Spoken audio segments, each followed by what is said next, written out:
The Franchise Model, Part 2. What are the advantages and disadvantages of franchising?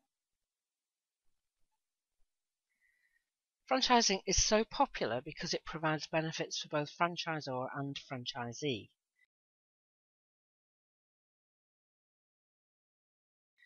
The advantage of the system is that there is a blueprint for success, a track record, and proven formula.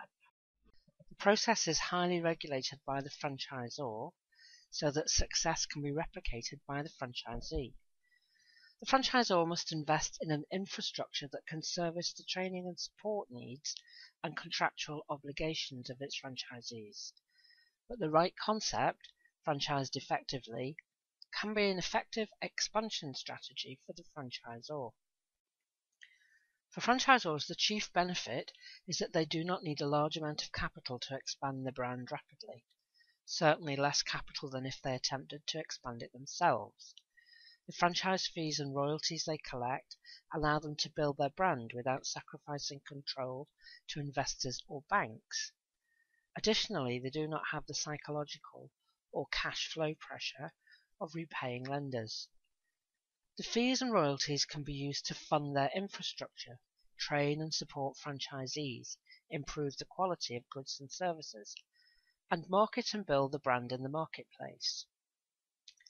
For franchisees, benefits can include a blueprint for success, mentoring from the franchisor who has proven experience and a financial interest in their success, a shorter launch time, help in developing a business plan, initial training, and ongoing support.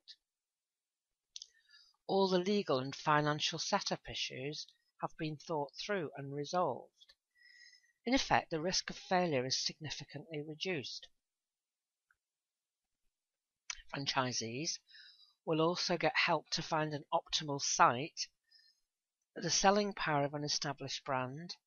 They may achieve lower costs through group purchasing, use of an established business model, national and regional advertising campaigns, perhaps customer lead generation, a network of fellow franchisees who can provide advice and moral support, perhaps use of a forum or intranet, annual conferences, franchisee associations, perhaps even assistance with securing funding.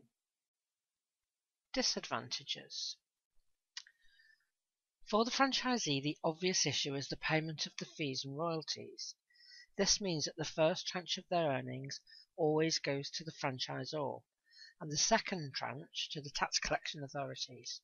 There are costs of sales to pay, so the profit margin is always going to be thinner than if they were operating independently. There is a lack of autonomy and independence. Everything is prescribed and specified, from the goods and services, the decor, company-wide promotions that may not be effective for them, compulsory redesign of their store. There is even a risk of a change in management of the franchise that may take the brand in a new direction. They may be locked into a contract and unable to influence important business factors. So there are no absolute guarantees, and some trade-offs are made by the franchisee: loss of autonomy, effectively working for a large organisation running your own store. But on the other hand, they get the benefits of a blueprint, and administration details are sorted out. Franchisees need to be comfortable with the culture, value and goals of the franchisor. This should be assessed in the same way as you would consider the culture, value and goals of a potential employer. The franchise is usually for a fixed time, with each year or period requiring renewal, which may be refused if performance is unsatisfactory.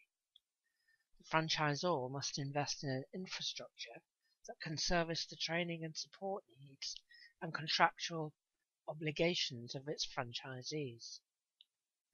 The franchisor needs to clearly communicate to the franchisee details of the tools and systems needed to run a successful franchise.